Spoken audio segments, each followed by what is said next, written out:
Welcome to Amplify Family Medicine, the official podcast by the Alabama Academy of Family Physicians. In each episode, we dive into the challenges, triumphs, and innovative practices that shape family medicine across our state. Whether you are a medical professional, a student with an interest in family medicine, or simply a health-conscious listener, Amplify Family Medicine promises to provide invaluable insights and inspire action.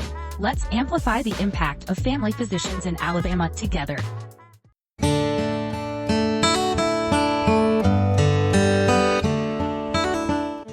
Well, welcome to this episode. We're so excited to have you guys join us. I am joined by, I don't know what to call them. Sometimes I call them like my older brother. Sometimes I call them like my Drizzy.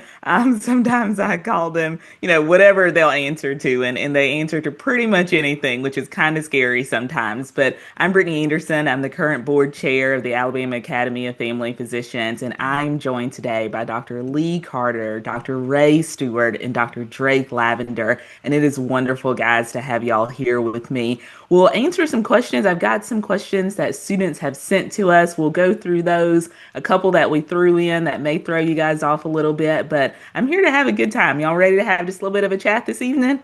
Absolutely. Roll Tide. Roll Tide. There you go. Let's do it then. We're talking mostly about rural practice. We're talking about rural healthcare. We all have a rural background, have all practiced in rural areas, and have a unique love for rural medicine. We understand that so much of Alabama truly is rural. And so by doing our part, we are taking care of rural Alabama, the people of Alabama who need us most, but also doing some really cool things along the way. You guys are so fun to hang out with because y'all always have the best stories. Y'all have done so many things, and I want to get into some of those things as we talk. So we're going straight to it. Before I do that, though, y'all introduce yourselves. I know where you are, but tell everyone who you are, where you're recording from tonight. Lee, you're up first. All right, I'm up first. Lee Carter. I'm from Toggleville, Alabama. That's where I was born and raised, and I do have the privilege of practicing here now, same place, Toggleville. There you go. And I'm going to put you guys on the spot with a question. You all realize that I have no hobbies, or maybe my only true hobby is podcasting. Carter, what's your hobby? My hobby is I also farm, and so when I get done every day, there's chores to do, and it's my form of therapy. So I also sounds farm more like inside. work. It sounds more like work than a hobby. It is more work, but it's therapy for me. So a tractor puts me at ease. So it's my therapy. There you go. We'll take it. Ray Stewart, tell us a little bit about you. Where are you now? And what's your hobby? So I am broadcasting from my office at the University of Alabama. I'm assistant professor in the College of Community Health Sciences, and I direct the Primary Care Porch Medicine Fellowship. Was born and raised in Phoenix City, in Russell County, and I've been living in Tuscaloosa for a while. Practiced in Gordo for about, I think, 4.5 years with Dr. Lavender and Dr. Brandon. I got a lot of hobbies, and you know that. I like a good fountain pen. Like to. He means he loves a good fountain pen. But probably one of the things that I enjoy the most is, and I'm going to put myself out there a little bit here, is I enjoy building Legos. There you go. And one of the things I enjoy the most about that is I have to make so many decisions throughout any given day that I just have to be creative and kind of work through. When you build a Lego and you follow the instructions, all you gotta do is put the piece where it tells you to put it, and there's no decisions to be made. So it's kind of like Lee on his tractor. That's therapeutic for me. So no decisions. Love that. Love it. Drake, now I have a hard time calling you Drake. As a student resident, I always call you Dr. Lavender. And then when I finished my training, I called you Drizzy. In public, I call you Drizzy. People probably wonder why I call you Drizzy. I will never let it go. So tonight, I'm going to try my best to call you Drake, but I'll probably call you Drizzy. Tell us a little bit about you, where you are, and what your hobbies are. I love Drizzy. Keep it up. So I am originally from Utah, Alabama. Utah with an E. EUTAW, Alabama, in Greene County. I am currently broadcasting from my office at the University of Alabama. I'm an associate professor in the Department of Family, Internal, and Rural Medicine, and I'm the director of rural programs. The thing that I do for fun is I love to travel, and I'm a foodie, but I also love to cook. And so that is probably what I do the most for for fun and relaxation. That is calming to me to cook. There you go. All right. Yeah. Well, Y'all let's get need to into get it. you some, hang on, Brittney. Y'all need to get y'all some Lavender's Blueberry Bliss. It's his blueberry jam that he makes. It's I've got a couple of jars. I'm not going to give up anytime soon. So I want some. You like it? I've got a patient who makes me strawberry fig jam. That is That's top Oh, notch. I do too. Strawberry fig. I got Yeah. a patient that brings that to me too. And then I've got Top one who notch. makes me But homemade I need bread. to try. I want to try the blueberry though. There you I- go. Got it. tell We me, gotta Do do you, do you, hold on though? Do you get the biscuit with it? Like, is the biscuits come with it or no? Well, that's a special order. No. Okay, I got you. what you I call an gotta work upgrade. that one out. Yeah. There you go.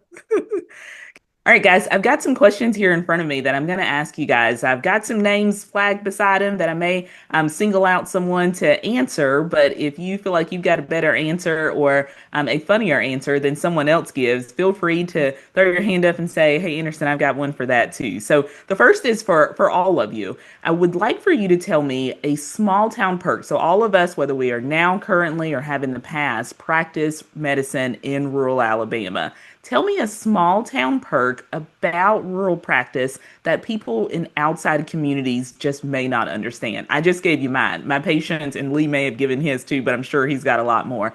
My patients bring me all kinds of things. I get strawberry fig jam, I get homemade bread, I get preserves of all kinds, I get sweet potatoes, whatever they are growing, they bring. And I think that that is a perk of practicing medicine in rural Alabama. Lee Carter, what you got? Those of you that know me well know that I always have on odd socks, crazy socks, if you will. And so my patients have picked up on that. And so I haven't bought a pair of socks in at least 5 years. That's I have wild. not bought a pair. They love bringing me new socks. Like, Dr. Carter, have you wore my socks? And so that's maybe one of the perks of just my particular job. The other perk that we have in Otagoville is we have a water bottling plant. And so it's pretty cool. It's one of those places to see, like a little gym in town. And they bring us water. We do some stuff for the water plant. So it's pretty cool to have on your own water bottling plant that they do from start to finish, by the way. Like, they make their own bottles, they water it, do the whole thing there in the plant. So it's pretty cool.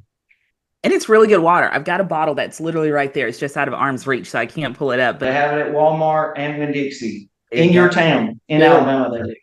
Yep. Yeah. There you go. All right, Ray Stewart, tell me a perk of practicing or working, living in rural Alabama. Well, the patients always bring you stuff. I think that's the number one thing, and you'll hear that probably as a theme with all of us. But I've still got a couple of folks that still see me here. They drive in and see me now. And I've gotten all kinds of food, items over the years, produce, that kind of thing. I mean, some of the food is good, and some of it, you have to look at it and say thank you, and it's not something I necessarily want. But Miss Connie used to be at the front desk in Gordo, and I'd always ask her, like, is this good, or should I let this one go? And she'd always give me a good guidance on that.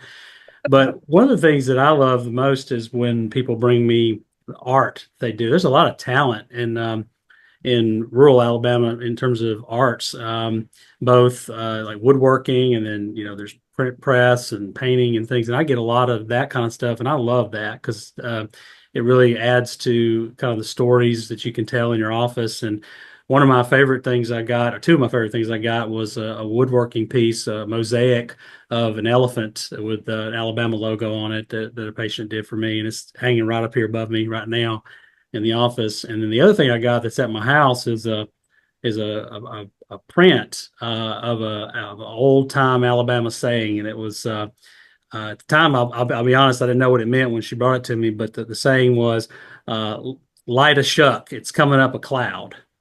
And I was like, what is that? And she explained it to me. But back in the old days when the storm was coming in, they light a corn shuck, and the corn shuck would burn fast. So you had to move so you could see where you're going until the corn shuck burned out. So basically it's like, hurry up and get out of here. We're about to get hit.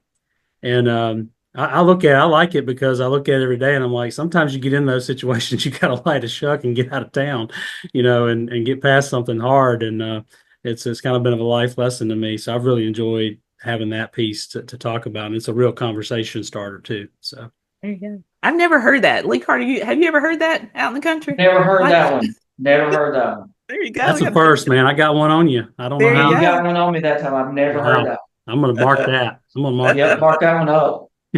There you go. All right, Drizzy, tell us a perk you find of living, working, being in a rural community. Yeah, certainly the food. Yeah, I've already talked about. I guess that's going to be my theme tonight. Yeah, there you go. But yeah, the best caramel cake I have ever eaten was made by Miss Daisy in Gordo. We had another lady who would bring us a full lunch. Like she would put, the chicken and dumplings in the crock pot and bring them up to the office and fresh made cornbread and just feed us one day, and of course the jams and jellies and all that stuff's real close to my heart. But one of the things that I got was an invitation to a catfish fry, and I did not realize how unique and how like that was a big deal. Like I went there, and it was at an old syrup mill just off the little side road where our office was. The first day we walk up there, they're frying catfish and hush puppies and French fries, and I get a plate and I sit down. I kind of look around, and I am the youngest person there by 20 years, and I was telling somebody about it later at the office, and they're like, "Whoa, you got an invitation to the fish fry?" And I'm like, "Yeah," and they're like, "Nobody. That is an invitation only thing. Nobody gets an invite unless you've been here for 20 years." So I guess taking care of the right folks can sometimes get you an exclusive invitation. I want to make a note that I was never invited to the fish fry. I don't know what I need to do. But I kind of regret that. I also regret that you didn't invite me. There you go. Right, you had a +1 and didn't. What are you doing? Drake, you can't forget about Miss Pat, our nurse practitioner. You can't forget about her watermelon rind pickles. Wow. And she'd make deviled eggs with them. And that was a real perk working with her out there. And she, we need to get her to make another batch for sure. But those things are special. Miss Pat. Pickled watermelon rinds are delicious. They are surprisingly very good with homemade vanilla bluebell ice cream. Don't ask me why I know that. But I've had some long days, guys. Trust me. That is a combo that you guys need to try. Lee, I know you've had watermelon rind pickles. I have. Yeah. I've also thrown more watermelons than anybody should ever throw in their lifetime. That's not a debate at all. Yeah, that's a different story for a different day. That don't have to do with medicine on that. That may come up later. You never know. I've got a good list here in front of me, guys. So Lee, let's talk about having your own practice in rural Alabama. So I do, you do as well. You're out in Natogaville and in practice. And again, the students sent some questions in, and one of the questions that they asked was, have you found that having your own practice in rural Alabama is realistic? Or does it at times seem overwhelming to you? And if so, how do you navigate that? How do you manage it? The answer to that's both. Certainly sometimes it's overwhelming. Is it realistic? Absolutely. Do you have to work very hard at what you do and kind of diversify what you do? Yes. So in my case, I do some hospice work to supplement my clinic work. I also do some nursing home work to supplement my clinic work to kind of make the patient numbers work for reimbursement levels. And, does it present its challenges? Yeah. I mean, your paycheck is the last paycheck written. You're going to pay all the bills. Everybody, you want all your, injectables. You need all your stuff to go in the clinic. The power bill's got to get paid, the water bill, all those things have to get paid. All your staff wants a paycheck, and then your paycheck is the one that's due. So sometimes, you're wondering if you're getting a paycheck or not, and it's tough. COVID brought that out tremendously. People were scared to come to clinic in the country. Telehealth, it was very difficult because of the internet network in rural areas.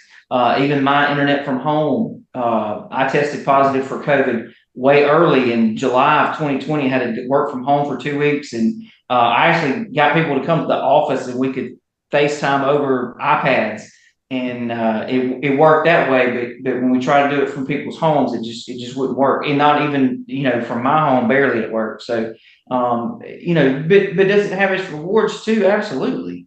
Being your own boss, setting your own times. I don't miss my little girl's volleyball games. I didn't miss my son's football games. Those things were a priority. You work your schedule around that, and sometimes it's difficult if you work for a corporation. If you work for an entity, it's harder to do those types of things. So, is it doable? Yeah. Does it have rewards? Absolutely. But at times, is it frustrating and difficult? Yes, absolutely as well. But it's absolutely realistic. Absolutely. I agree with you 100%. I was talking with the residents up at UA recently just about, private practice, kind of the ups and downs of it, but how they end up being mostly ups for me. And it's been fun. So to the student who asked that question, if you are listening, private practice in rural Alabama is absolutely doable. It is absolutely doable. Absolutely, 100%. All right, Drizzy, you're up next. And you already started talking about this. And I don't know if that caramel cake you mentioned is available to everybody, but if there are docs listening to this, or students or residents listening to this, and they want to find a hidden gem of a restaurant in rural Alabama, and they call me, they call Lee, they call Ray. Well, Ray probably have one to give them, but if they call me, I'm saying call Lavender. Lavender's got one for you. Where are you sending them? Oh my goodness. Well, of course, I know the places that I practice better than anywhere else. I will say that the Pizza Doctor in Carrollton is yes, high quality, very good. It's one of those old school pizzerias, like you go in and you sit down and you eat it there. It's not like a Domino's where you get it and take it home. Now you gotta use some caution because it's going to be the temperature of the surface of the sun when it arrives at your table. 100%. Been there, had that. But it is delicious. I will say that now I don't believe it's open anymore, but there was a place in Monroeville on the town square that was called Prop and Gavel, and they made a killer hamburger. I'm not sure that place is still open though. Anybody else got anything? I mean, I'm Prop and Gavel's good. It's been several years. I'm not sure if it's still there or not. Yeah, I don't know if that one's still open or not. Yeah. One of my favorites is not open anymore, Drake, and you know what it was. It was in Gordo. It was Willow's Edge. And I'm sad that it's not there anymore because they had every Thursday, Drake knows this, is smothered chicken. And man, that was something else. And then we had to finish clinic early, and I always was like rushing to get out of there because I needed to make sure they still had a slice of Hershey cake left over at the end. So I weigh considerably less now that I'm not in Gordo. So there you go. That'll do it. 100%. All right. I'm going to keep there at you. So you mentioned kind of being the current medical director for UA Athletics program. Tell us one of the most rewarding or maybe even the challenging experiences that you have working with student athletes and kind of how you balance working with athletes and seeing patients, and even a little bit more how you balance that even when you were working in rural Alabama. So dealing with, you and I have talked about kind of high school sports in rural Alabama is a whole other thing. So tell us how you kind of marry your love for sports medicine and community together. Well, I think that the same thread that kind of unifies all of the things that we do, no matter where our areas are, is the relationships that we have with people, and that includes your patients, obviously, but also the people you work with, the staff and the learners and all the folks that come through there that you get a chance to build relationships with. And that's kind of the way I handle the student athlete situation is I develop relationships with them. They're my patients. I tell them that from the first day I do their physical is I say, look, I'm your doctor. You're my patient. That's it. You may be an elite athlete and playing at the highest level, but you're still my patient at the end of the day, and I'm going to tell you what I think is right for you to do. And I think that there's not enough of that in our field of sports medicine. I think that people sort of forget that sometimes. I think there's still people that do it really well, but I've always prided myself on that, and I learned from some of the best how to do that. And that's kind of the most rewarding thing about it is when you have an athlete that comes back after 10 years and they want to see you again. because you took such good care of them when they were in college, and they bring their kids to you. And I would guess that all of you would say the same thing about your practices too. Balancing is hard because there's so many demands on your time. People want a piece of everything that you do, and you have to really carve out that. Lee kind of mentioned it earlier. He gets to control his schedule a lot more. I don't always get that. But I have to kind of put that limit on what I do and put boundaries into it with the folks that I work with and for, and they've been really, really good about that. And so you have to make that time and for yourself and for your family, and no job is worth, sacrificing that, no matter what it is. And so it's really hard, but I think when you have the relationships with people, they know you care about them. You can make those hard decisions. You can look them in the eye when they're on the sidelines and they're getting pressure to be put back into a game, and you can say, I got you. I got your back. I'm going to do what's right for you. And they trust you implicitly. And that's the best feeling. Yeah. And that's tough. I was waiting for you to bring that up because in my experience, I'm sure in y'all's too, we've all been there seeing, these athletes, especially high school athletes, right? And worst case scenarios, you get a high school athlete coming back, it's playoffs time. They need to be cleared to go back for a game. And it is, no, sir, we are not clearing the day. We're just not there. And that's tough. I've been there. Have you guys, Ray, I know you've been there. Lee, have you been there with your guys? You're on the sideline for Talga Academy as well. Yeah.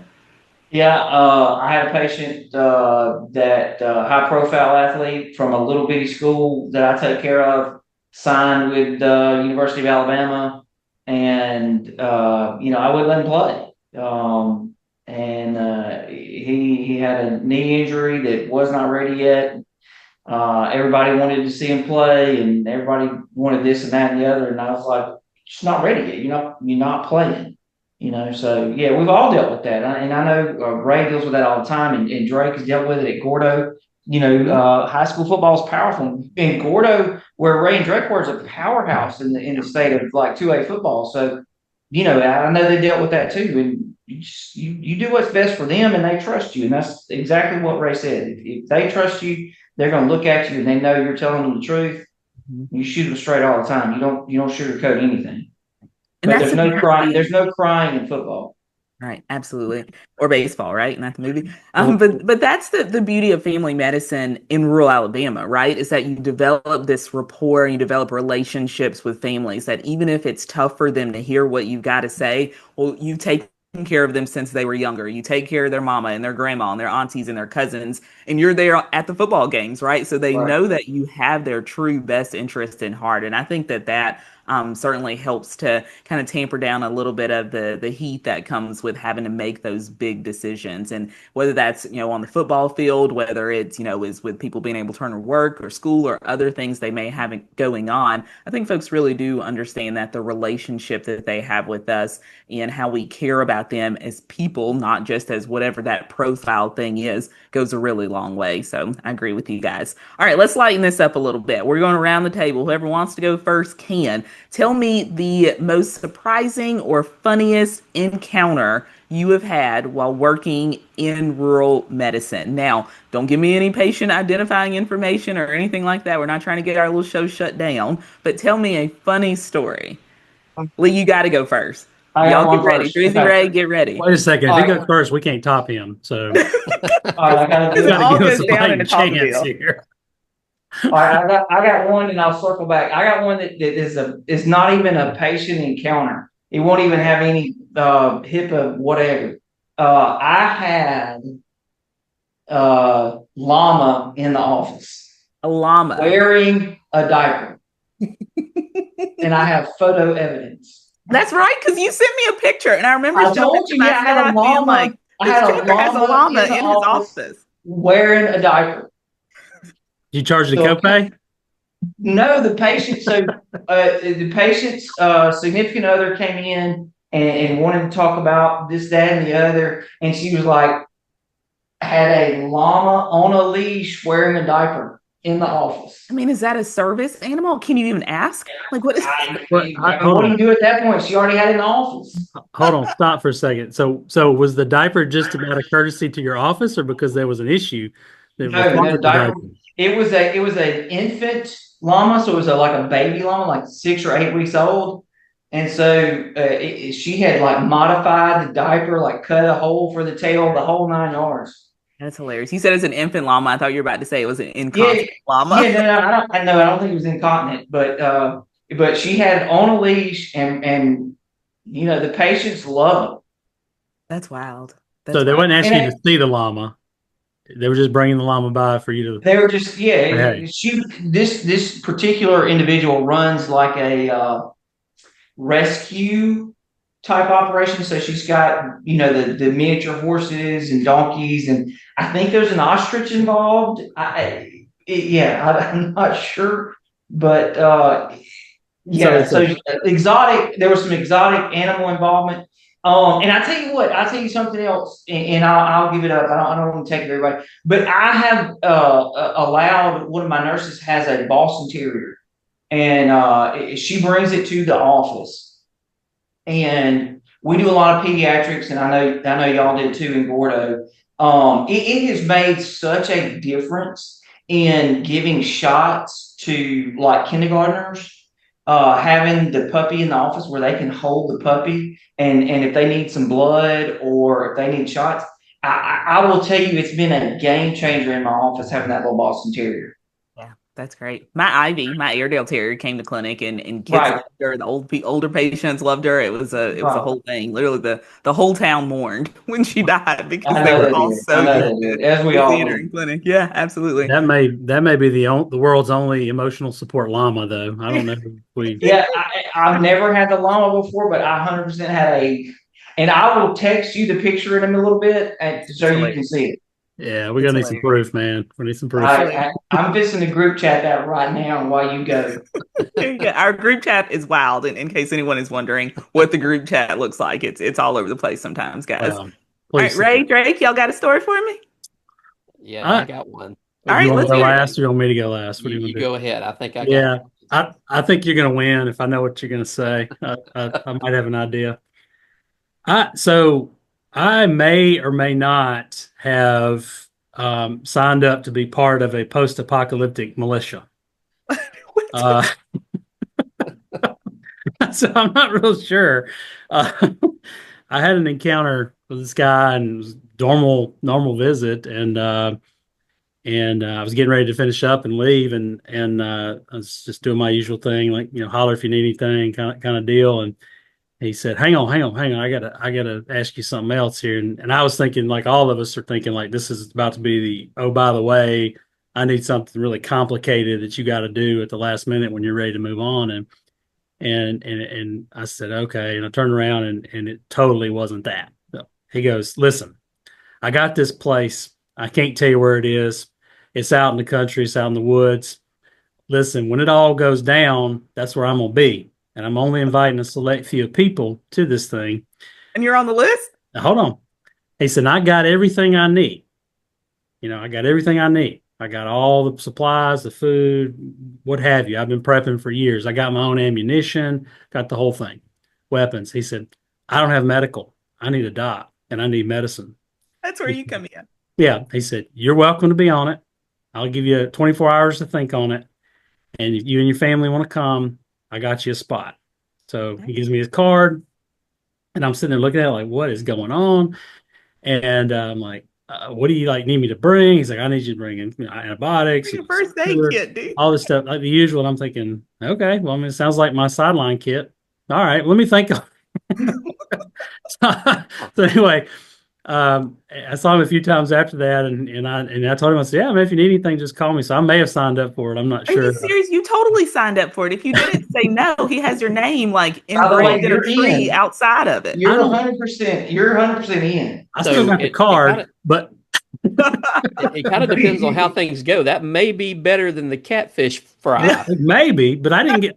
That's what I was going to say. I didn't get invited to that, so I don't know where does this rank? You're in on this deal way more than you think. Yeah, you're way in. If you didn't say no, 100%. Like he's got your name on the door. I might be on a watch list. You better carry the extra large band-aids too, by the way. And just for clarification, everybody, if you're watching the video, I seen it on the group chat. Yeah. Mama in the office. That's from hilarious. Now, I forgot the halter was on there. The halter, you can see the halter there. Yeah. It had the halter where it was on the leash, plus the diaper in the background. That's hilarious. I love it. Drizzy, So, bring us home. yeah, I got a lot of stories that I can't tell. We But all do. uh, I'll talk about this one. I was in clinic. We ran a Saturday morning clinic, and usually there was only one doctor in the building at that point, right? So I'm the guy that morning, and my standard is to walk up to the room, pull the chart, knock a couple times, walk on in, right? So I did that, and this gentleman was standing over in the corner next to the sink, and I'm like, well, that's weird, with his back to me. And so I say, hey, how's it going? And he Look kind at of me and gives, Lee's face. he kind of gives a couple little hops, to one direction, and I hear a zip, and I'm like, what's going on here? And so he's like, oh, I spilled water on my front. And he sits down, and it was pretty obvious that this gentleman was urinating in the sink in the room. And so, we're always trained to keep that stoic, Yep. nothing surprises us. I don't know that I held on to that in that particular visit. Um, and we went ahead. I didn't say anything about it. I didn't challenge him. I just kind of went on with the visit. We got through whatever we were doing. I'm sitting back in my office, and I'm just kind of contemplating it at that point. I'm like, you know, we have plenty of Bathroom. working restrooms in this facility. Like, and and just in my own mind, like there are a number of different steps between I have to urinate and I'm gonna pee in the sink, right? So like I'm not sure where the disconnect was there. I mean, maybe I was running really late and he didn't want to miss me, That's it. but That was it. but that was unique. That's a one time in 21 years of practice that I've seen that one. That is hilarious. You were better than me if you did not ask him if he was not just peeing in your sink, 'cause that probably would have come out of my mouth. I love it. We'll I have to love get the other stories out later because there's a lot of them. Oh There yeah. you go. I'm There's sure. yeah. I'm sure. All right, Those are let's the keep PG. Those are the PG stories, by the way. exactly. Well, let's keep going. So back to you, Lee. So in rural medicine, so in a rural medicine practice, your private practice, you are the sole provider a lot of times for a lot of patients, right? So I know you have a huge patient panel and you get there very early, you're often there a little bit late. How do you prevent burnout? Burnout is real. It's real in all types of medicine. It's real in practices where people are not working as much, as long, and maybe even as hard as you are. So, what kind of steps do you take to prevent burnout? It's one of the questions from our students.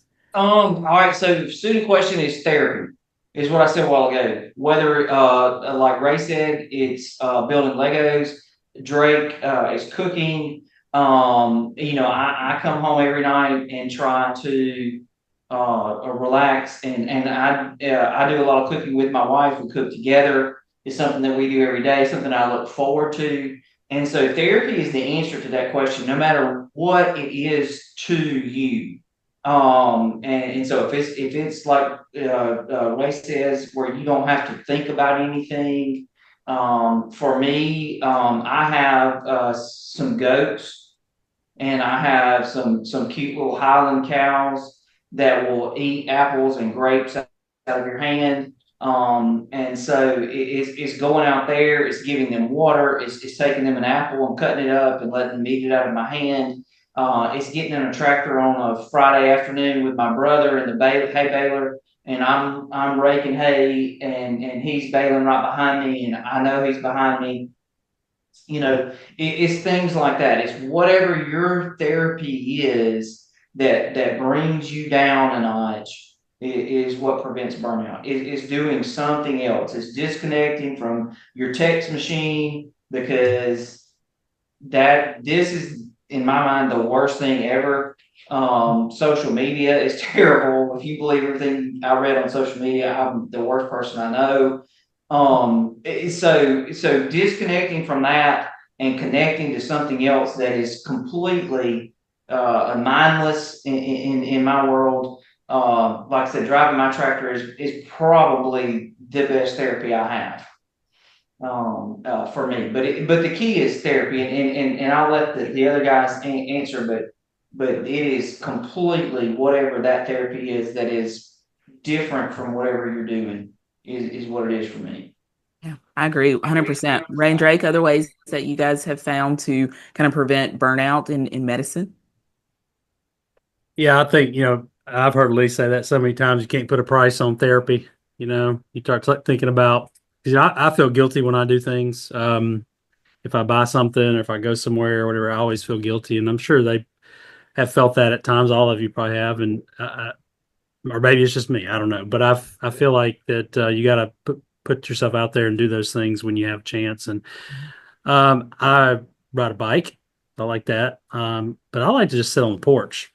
I like to sit on the porch and just kind of be quiet, and sometimes I'll write. I'll write things that I learned that day from patients or things that somebody might have said, quotes, things like that, and try to find a little bit deeper kind of meaning for what I did that day, as opposed to just checking boxes and, answering calls and messages and everything else. At least I can say I had this encounter that was really important to me that spoke to me today, and I can see where that meaning is in it. So that helps a lot, when you sit down and reflect. I love that. You say you sit on the porch. You must not have lizards on your porch. You guys all know I'm terrified of lizards, and so there's no front porch. No spiders, I'm okay. There you go. Good deal. I like to sit on the porch too, Ray, and watch the goats. The goats are hilarious to me. So you boys owe me a trip down here, by the way, and you, Yes. Madam, owe me a trip, and we're gonna play with the goats. And you don't have fainting goats, though. I do have a fainting goat. You do? Yes. I'm coming to see the fainting goat. I think that's hilarious. I'm coming to see the fainting goat. Well, if the time she's sweet.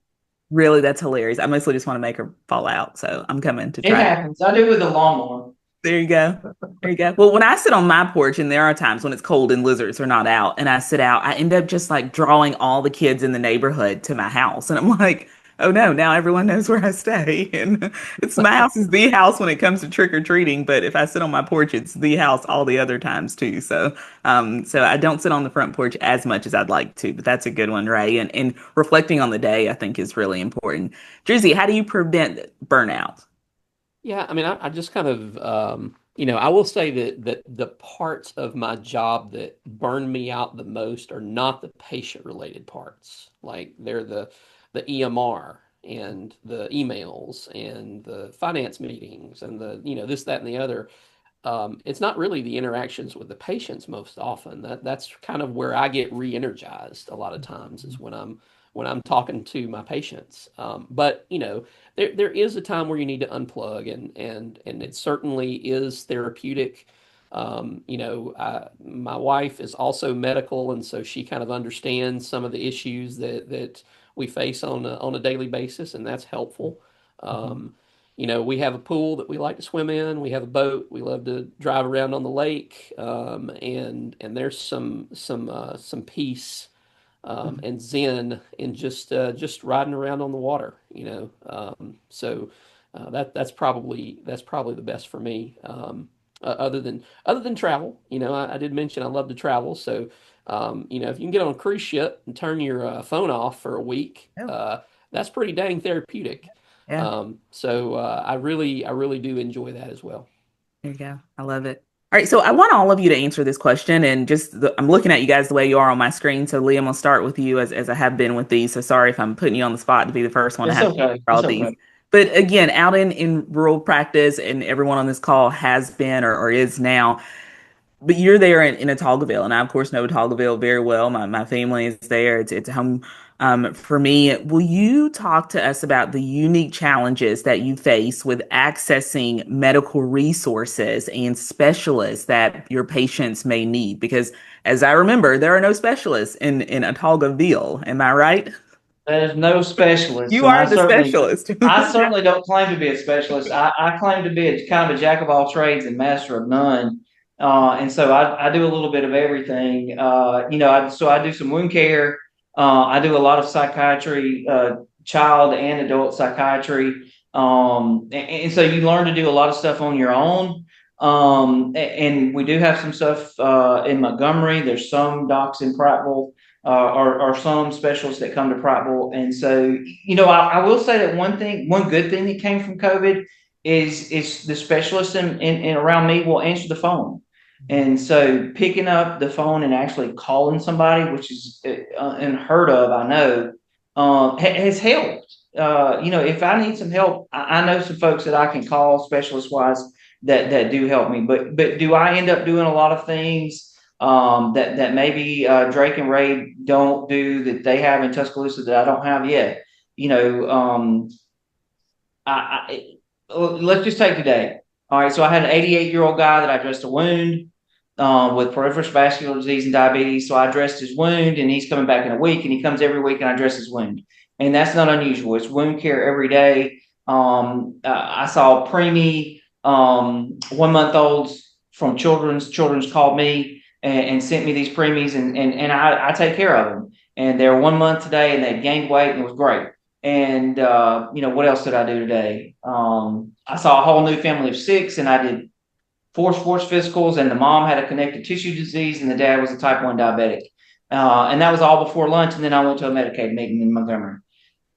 I mean, so you do what you have to do, and you utilize the resources you have, but picking up the phone and actually talking to people works. And so that's my advice to any resident student that's listening. And I'll hear what Drake and them have done both. They have specialists in Tuscaloosa, and they've been in Gordo. So I'll be glad to hear what they've got to say about it. Yeah, tell us about it, guys. Well, I mean, I think that the thing that Lee just talked about is what really excites me about family medicine, right? I mean, there are some people that want to look at eyeballs all day long. That would be torture. Like they get paid a lot of money and good for them, but like I love the variety of my specialty. There is orthopedics in room 1, pediatrics in room 2, endocrine in room 3, dermatology in room 4. That's awesome. I love that, So, in a way, and the mindset of the rural patient is just a little bit different. So that's one of the things I've noticed. Like when I was when I practiced here in Tuscaloosa, it's like, hey doc, I've got COPD. I've got a lung problem. I need to go see a pulmonologist.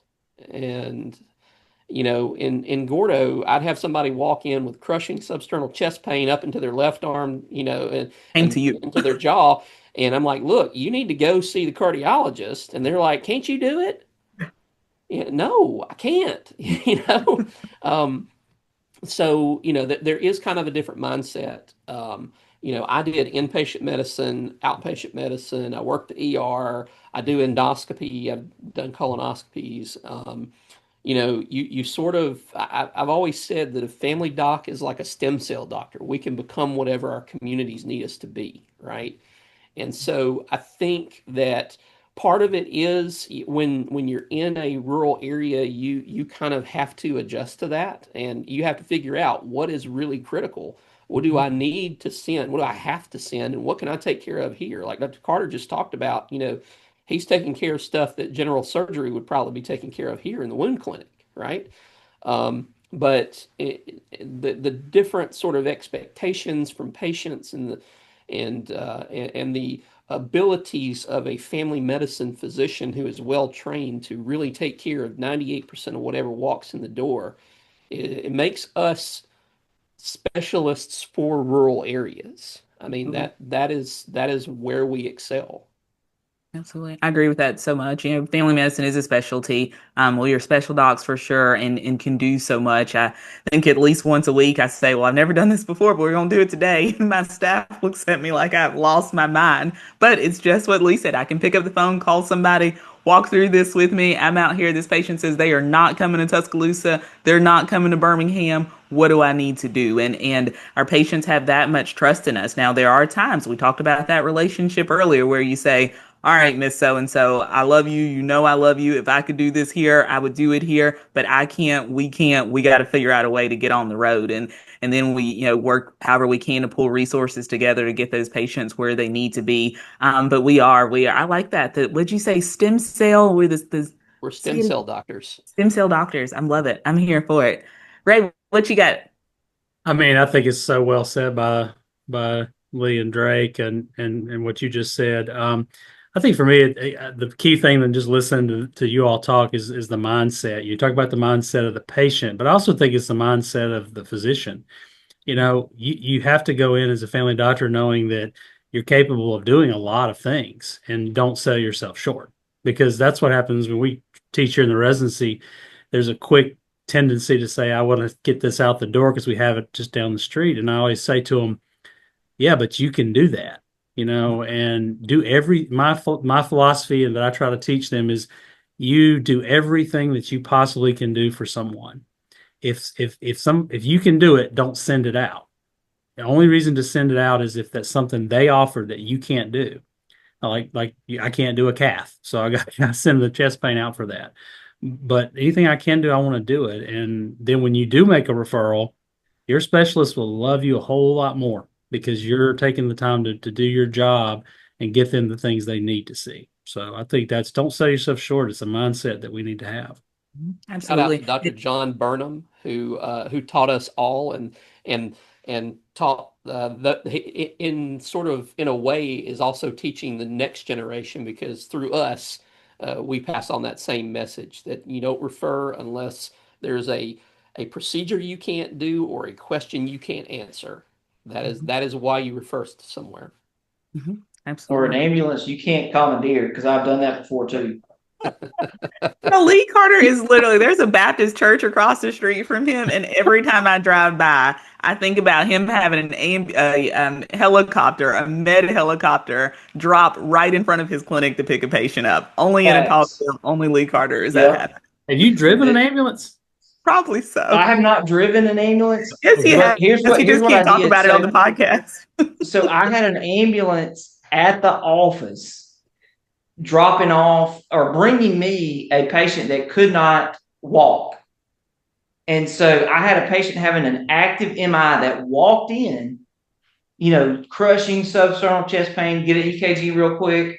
And they have, tombstones, had a previous MI and they got tombstones. And I was like, hey, y'all driving this lady to Montgomery now. And we're not on call. We just drove this other person. I don't give a damn what you're doing. You're fixing to drive this lady to Montgomery. I had her chew up an aspirin. I got oxygen on her. We put an IV in, everything we could do at the office. And so they wanted to argue with me. And I said, call whoever. And Lee said, either you can drive the ambulance or I can drive the ambulance. I'm about to drive her too. I'm going to turn the damn lights on and we're going home. This is, I'll show you the EKG. It's right here. We weren't playing. This lady's having an MI right now. I can't help she walked into my office. They do that all the time. They walk in, you walk out. I was coming around from getting coffee and breakfast one morning, and some guy's trying to talk to me that I've known for 10 years, and he can't talk to me. He walked in the clinic, but he knows who I am. He can't get the words out of his mouth, having a stroke. So I just helped him walk to the back because he can't walk straight either, and call the ambulance. When I got the nurses to call the ambulance while we were walking to the back because he's having a stroke. But that's rural medicine. Y'all guys have some stories like that. Y'all know what I'm talking about. It's just real. It is. Yeah, it's just what happens. But yeah, I commandeered the ambulance that day. I convinced whoever was on the phone. They were driving. Lights, sirens. I said, it's me or them. It was them that day, not me. I love it. But a month ago, my office staff, we had a lady come in with a broken humerus, obviously broken, dislocated humerus, fell in her bathroom, and she was tough enough. She drove to my office, the 2.5, 3 miles that she lived from my office, with a fractured dislocation of her humerus. And I stopped clinic, and the ambulance was 40 minutes out. And so one of my nurses, while I still was in clinic, one of my nurses drove the lady to the emergency room. We called and told them they were coming. Yep. That's real medicine. You do what you got to do. Yeah. I was going to ask you guys to give me a one-liner to end this about rural medicine. Lee, is that going to be yours? You do what you got to do? You do what you got to do. There you go. I'll take it. I'll give you guys 2 seconds to think about it. That's hard. Yeah, one-liner. No, that's my one line. I'm just-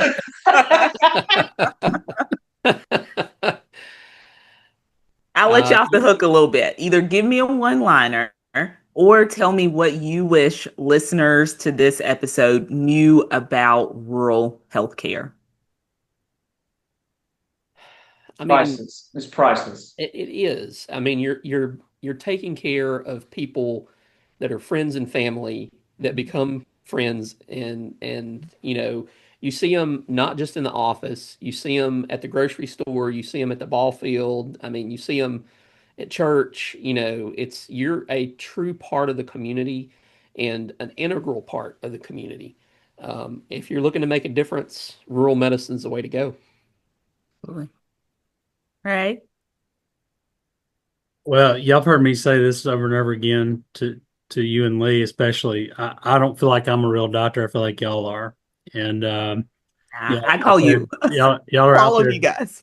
No, all But of you are we need people willing to step out on the edge and to do what you've done, Brittney, and do what you're doing, Lee. And we did it for a while, and I think we need more people that are willing to go out there and to live it and work it. I mean, the way you are, and know that you're doing it for a higher purpose. And to pour everything into it, and that's the only way that we're going to be able to take care of everybody as we move forward. Because things are hard. Medicine is not easy, but it's worth it when you look at the impact you have and the relationships you build.